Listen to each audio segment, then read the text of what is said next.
What local business are you sure is just money laundering? I used to always go to this little tire shop near my house. Across the parking lot way in the back was another building where they were always working on cars. I needed some brake pads changed, so I drove back there and asked if they would change them. 3 guys rushed out there all nervous and weird acting and asked what I wanted. I told them, then they pulled my car in, changed the pads super quick, said, no charge, goodbye. And that was that. It was a really weird, eerie experience. Fast forward a couple of weeks and I heard that place got raided by the cops and turned out to be one of the biggest meth dealers in the county. That's a strange experience. You went in for some brake pads and walked out with more than you expected. It's odd how places can seem one way, but be completely different behind the scenes. It must have felt unsettling when you found out about the raid. Guess you got lucky with that free service. Just shows you never really know what's happening next door. Small town in mountains of North Carolina. Somehow we had a deli that seemed to be right out of NYC. All the good brands from back home. Almost nobody ate there. I only saw another customer a couple of times. Great cold cuts, excellent subs. If you know anything about rural NC, about the only DNA is from the British Isles here. The guys running the place were as Italian as you could get, and there were always at least 3 of them hanging around the deli. Not doing anything, just sitting in chairs back in the kitchen. One would reluctantly get up to fix a sandwich when I ordered one. They were there for years. I'd love to see what the P&L they showed to the IRS looked like, because I'm certain it showed a thriving business. Sounds like an interesting spot to have in a small town. It's funny how a deli that feels so New York can exist in a place that's so rural. The contrast between the locals and the owners is pretty striking. It makes you wonder how they managed to keep it going when hardly anyone came in. The whole scene seems a bit odd, a deli thriving on paper but not in reality. I don't even have to think it, it's been proven. I live in Myrtle Beach, so we have had a ton of discount beachwear stores. You know the ones where you buy 5 shirts for $10 and they give you a free hermit crab. The P&L models are absolutely mind-blowing since rent is crazy expensive and they obviously aren't turning a huge profit. Turned out that the store's main transactions were illegal wire transfers going overseas. All the old buildings either were bought out by legit businesses or are being left to urban decay. It's interesting how those discount stores operated under the radar. Selling cheap beachwear while masking illegal activities seems like a risky business model. Myrtle Beach has definitely changed with legit businesses moving in and some areas declining. It's a reminder of how quickly things can shift in a local economy. The combination of fun in the sun and crime underneath is kind of surprising. There's a spiritual healing place near me, but often when I walk by I see rows of people through the window on the 2nd floor all looking like they are monotonously working on something. I have seen people screaming out the window of the place at other people and stuff too, which always seemed weird. Based on the logo of the place I thought it was a catering place at first and that they were just mass-producing food for events, but then I looked into the place more at one point and found that they are some spiritual place that has women's healing circles and stuff, despite the fact that I have never seen a woman there at all, only very old Muslim men. Sounds odd. You see people working in a spiritual healing place, but it looks more like a factory. The screaming adds to the weird vibe. It's confusing when the branding suggests one thing, but the reality feels different. Those healing circles sound like they should have a specific group of people, but the only ones you notice are old men. Could be worth looking into, but it seems suspicious. There was a Chinese restaurant in the area I used to live. It was in a strip mall kind of setup, but the inside looked like you stepped into a Chinese storybook. It was beautiful inside, had carved wooden dividers between the booths, and a koi pond in the entrance. It was amazing. The food was incredible but reasonably priced. But there was never more than 1 or 2 tables occupied any time we went there. The hostess looked like a porcelain doll, and had the best posture I've ever seen. She was very nice, but I always got the feeling I wasn't exactly welcome. Not in a rude way, but in a, you don't really know what this place is, do you, way. Sometimes a group of Chinese men would come in and be escorted to the back of the restaurant where there was a huge round table, and the doors would be closed. I feel it was either some sort of organized crime front, or a brothel. This restaurant seems like an interesting place. The decor sounds really nice, and the food being good and affordable is a plus. The low customer turnout is odd though, and the hostess gives off a strange vibe.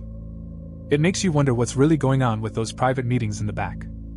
Feels like there might be more than meets the eye here, could be a hidden story. I'll add one that I actually got the answer to. There was an Italian restaurant that was gaudy, dingy, and at the busiest intersection of my decently sized city. It was always sparsely populated. I went after seeing it for 10 plus years and the food was pretty good tbh, but nowhere near the amount of people going to make ends meet. Far forward a few years, my friend is in sales at Cisco. He informs me that intended it does lose a ton of money, but they have a downtown location in a major city nearby that supports it. It was the original location built by the dad, and the two daughters who run it now both don't have the heart to let it go as they're still making money. During COVID they finally did close it, but it had been a running joke in my family since '98 that it was a front. That's an interesting situation. A restaurant like that could be a real mystery. It's kind of sad they had to close during COVID after all those years. The idea of it being a front adds another layer to the story. It shows how places can survive for reasons we might not see at first. Makes you think about the stories behind businesses we pass by every day. I live in a super rural area and there is a vape shop the next town over that only keeps like 5 to 6 nicotine products but is all in on weed/THC stuff. They service a town of less than 2,000, in a very red/anti-weed area of the state, and are dealing with massive competition in either direction from their exact location. It is owned by an elderly Asian man. They always have an extra staff member that acts like a bouncer to the back room, and there is a painting of a big-tittied anime girl that is visible from the road on one wall. No one is ever in there, and the only times I've been in, the only thing I was able to purchase was a tangerine-flavored vape juice that nowhere in 100 miles carries, but they only had it twice. If they're not doing something illegal, I don't know how they are possibly making money. Seems like a strange setup. A vape shop that leans heavily into weed products in a conservative area is risky. The elderly owner and the bouncer add to the vibe, but it sounds pretty empty most of the time. That painting is an odd choice for visibility too. They might be catering to a niche market, but hard to see how they stay afloat with so few options. Curious how it all works. I can't remember the name of the Chinese restaurant, but me and my GF went to a place once because we were in the area and had just moved to town, and we walk into this buffet-style place. There's 2 other parties of people sitting inside eating. And maybe 2 servers working the counter and floor. We walked in and the second we did everyone looked at us like, "What are you doing here?" and we continued to get those looks by the other customers every couple minutes while we were there. When we left we both said the same thing. Do you think that's a front for money laundering or something? Sounds like an uncomfortable experience. It's weird when you feel like you're being watched while just trying to eat. The idea of a restaurant being a front for something sketchy is intriguing, though. It's definitely not the kind of vibe you want when you're hungry. Makes you wonder about those places, and what's really going on behind the scenes. Moved into my place for my new job and there was this small dirty-looking Mexican place. I was excited because I love Mexican food. So I go in with my friend who speaks Spanish, and as soon as the door opens everyone stops what they're doing and looks at us. The only patron there was an older rough-looking Mexican guy who drank a beer and stared at us the entire time. We get to the bar and my friend tells the bartender lady we want to order food to go. Just then, people start pouring out of the back of house and a girl pops up from under the bar looking very surprised and wipes her mouth. We leave once the food is ready and the food was awful. I ordered tacos. They have me taquitos from a freezer. I go online to look at reviews from this place and it gets really weird. All the reviews talked about were the girls that worked there, saying they are great and they always come back for this one or that one. TLDR, I'm pretty sure this place was a front for a prostitution ring. The name of the restaurant? El Taco Baja, the Southern Taco. Looks like you walked into a weird situation. It's not uncommon for places to have strange vibes. The food being bad just adds to the experience. The reviews definitely raise some eyebrows. Seems like more was going on behind the scenes than just cooking. It's a good reminder that not every hole-in-the-wall spot lives up to expectations. Safe to say you might want to try somewhere else next time.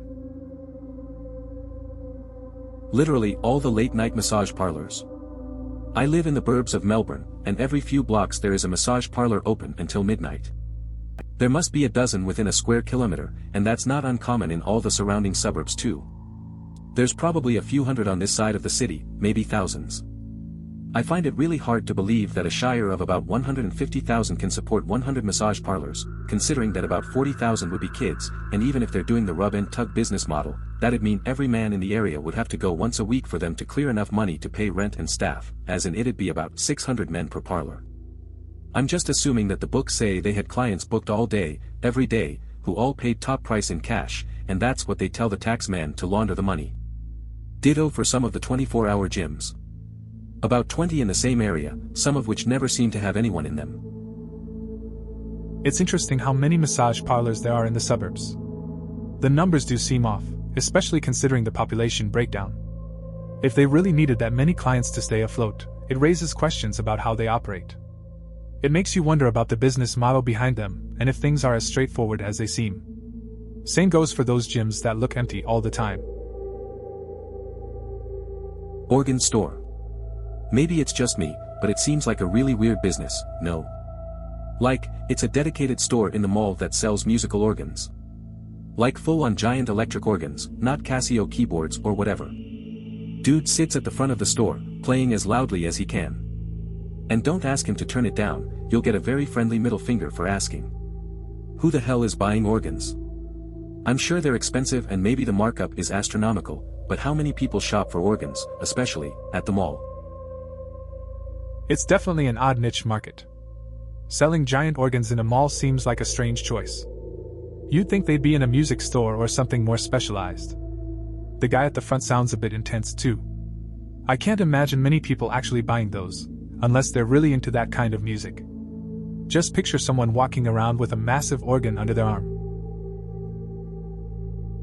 I own a small IT company and mostly work from home. I live in a rural area with a low cost of living, but I make substantially more than the average income for the area. Because of my income and lack of shit to do up in the middle of nowhere, I have a lot of toys, Legos, video games, top-spec gaming PCs, car stereo, yada yada. All of my toys add in my last name being Italian, and it creates this rumor in the high school that I'm a mob boss. My kids hear this rumor regularly and are asked about it and what I do. One dude wouldn't date my daughter because he was afraid of my connections. I live in a town of 1,000 people, we have 2 bars and 0 stop lights. I highly doubt we have any mob activity, and I can promise you if we do I'm not involved. Sounds like you've got an interesting life going on. Living in a small town with that kind of income and toys can definitely spark some wild rumors. It's funny how quickly people can jump to conclusions, especially in a tight-knit community. Your kids must deal with some odd questions. Seems like a chill setup though. Just managing your business and enjoying your hobbies while fostering some strange local legends. There was an Italian restaurant that I had never been to. My brother was visiting from out of town and we decided to try it out. When we went in, the people working there didn't know what to do, like they didn't expect people to sit down to eat at their restaurant. We were the only people there. It was so sketchy and the food really wasn't good. We saw 2 pizzas go out for delivery while we were there. Our guess was drug dealing. It closed not long after and is now a burger joint that's doing really well. Sounds like a strange experience at that restaurant. It's odd when a place isn't ready for customers. Not a good sign if the food isn't up to par either. The delivery pizzas do raise some eyebrows, though. It's good to hear the space found a new life as a burger joint that's doing better. Sometimes places just don't work out. I live in a condo in Florida. Pretty high up. I've been watching this nursery, think plants, across the street. During the day it doesn't get any business. But at night time it gets a lot of business. Vehicles stopping by and people hopping out and running in for 5 minutes and then leaving again. This happens all night long. All the businesses around it are closed at night time. He's single and he only has 1 vehicle. Many times at 3 in the morning I'll see 3 to 4 cars there, headlights on. One person hopping out of the car, going in while the driver keeps the motor running. Probably the perfect place to have a grow operation / sell hard to see any transactions because he has so many plants. I'm sure the FT Myers police would be happy to put this nursery out of business. Seems like the nursery is more than it appears. The late night activity definitely raises some eyebrows. It's odd how a plant shop would have such a busy night scene, especially with all the surrounding businesses closed. This might catch police attention if they're monitoring the area. Watching from a distance can feel like being part of a strange neighborhood mystery that could end up having some serious consequences. There is a dentist in North Jersey, my buddies and I rented a 3-bedroom unit above them. The back stairs inside the house connected our unit with theirs as well as to the basement. There were countless nights where we'd be woken up at 2 to 4 a.m. to tons of noise in the basement, and a van would come and go during those nights. We complained and they said it was simply the hours we make our dentures. One day they left the basement open and we drew straws for who would venture down. I unluckily drew the short one and ventured down. There was no equipment, there were scales and tons of unmarked boxes that we've never seen the dentist use. They are 100% a drug front. Sounds like a strange situation. Waking up at odd hours because of noise would be annoying. The dentures excuse is weak, especially with what you found in the basement. It's wild to think they could be running a drug operation right under your nose. Definitely a risky place to live, and now you have a pretty good reason to be cautious about what goes on down there. There's an alligator museum in New Orleans. It's in a corner lot on a very busy stretch of one of the main foot traffic streets in the city. Over the course of 5 years, I saw it open maybe 4 times, not checking daily, but I walked past it during regular business hours several times a week. Last year, they started to be open on a fairly normal tourist attraction schedule. I've spoken to the people who run it and they seem to care and claim that it's just a fun passion project, but even with them being open now, there is absolutely no way they could afford the lease without a second revenue stream, and that's just now. When they weren't open to the public, I'm honestly amazed the cops weren't just posted up across the street. It's interesting to see how some places manage to stay afloat, even with irregular hours. The Alligator Museum seems to be more of a hobby for the owners than a solid business. It's good they're finally open more often, but without additional income, I wonder how sustainable it really is. The location must help bring in foot traffic though. Still, it's kind of surprising that it stayed open for so long without consistent hours. One day hubby and I were out and about and I wanted coffee. I like to support small business, so Starbucks was not considered. I googled and found a coffee shop. We went. I went inside and found about 50 older men sitting at tables of 4, playing cards. There was no coffee. I was confused, and it showed. One, and I mean just one, man was kind enough to explain that this is their coffee club, and not a public business. There was a counter at the back, but at that counter they had stacks of money. They literally counted money at that counter. I left, and the whole thing still seems very surreal. That's an interesting experience. It's not what you expect when you're looking for coffee. A bunch of older guys playing cards instead of serving drinks is definitely a different scene. The money counting adds another layer to it. Seems like you stumbled onto a private club rather than a cafe. It's kind of funny how things turn out that way sometimes. Glad you got to share the story. When I was in high school, my friend's aunt was hiring under the table at a local store she started. It was called the Trading Post Store. It was an old house that used to be a bridal shop. My friend's mom lived in the upstairs attic. Anyhow, we sold a local dairy's milk and snacks along with other knickknacks. There was an electronic slot machine in the back.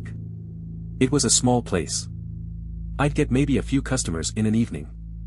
At the end of the day, I'd pay myself out of the register and lock the money up in the safe upstairs. We kept very basic paper logs of sales. There was always a lot of money moving despite nobody seeming to shop there. Job was immensely chill though. One day I went to work and the door was locked, so I called my friend's mom to unlock the door. She seemed frazzled and said that her sister was sick in the hospital and that they would be closed today. Okay, cool. The next day the newspaper said she was in jail with a $1 million bond for fraud and embezzlement. Apparently she had been busted before for stealing money from Big Brothers Big Sisters and was doing something similar for another organization. She was using the store to try to move money but was not much of a criminal mastermind, I guess. Nice enough lady though, her daughter was my age at the time. She ended up running and was on the lam for a few years before she got picked up across the country because her boyfriend shot himself in a hotel and she called it in. Definitely the most interesting story to come from a job I've ever gotten. That's a pretty wild story. Working at a small store like that sounds laid back, but then having it all turn to chaos is unexpected. The aunt's situation really took a turn, too.